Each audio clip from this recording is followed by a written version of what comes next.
announcements, Monday announcements. Hopefully we actually get these out every single Monday. Probably not, but we'll see. Anyway, we just finished our 4th ever Game Jam, or $100 Game Jam, and we have the results. The winner was Dark Void by Leaf Game Dev. It was a fantastic game, love the lighting, really cool aspect. However, he didn't have a PayPal, so we had to give it off to Ninja's Trial by Hypercable, which is also an amazing game. And this just goes to show that you gotta be ready for these things in the Game Jam. You need a PayPal, you need to be subscribed.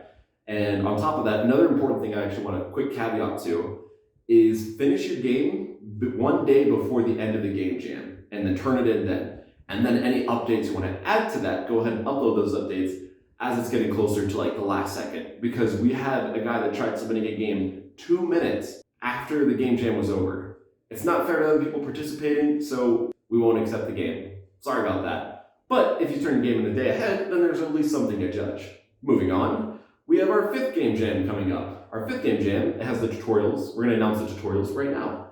And they will be player press to set transform and the brightness setting tutorials. Here's the thing, on Game Jams, a lot of times we focus on the fun aspects of game development, making it look great, making these cool mechanics. But there's another side to game development that's super important, and that's just a logistical standpoint. Having a brightness thing inside of your settings is super important. That way people can adjust to their screen.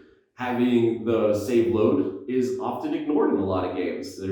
Tends to be very little to no save functionality. You can pick either of these tutorials or both of them and use them in your game. You do need to pick one of the two at least. Something else you should check out is Game Dev HQ. They're our sponsor for this video, and we're actually using some of their assets for our Skyrim clone. And honestly, they're fantastic. Speaking of our Skyrim clone, we're actually working on making some of our own assets. They do look kind of janky, but that's okay. Anyway, you should use Game Dev HQ assets inside of your Game Jam game. Because why not? They're great.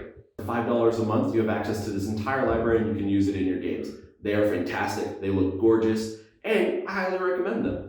And that's it for this week's announcements. See you next time.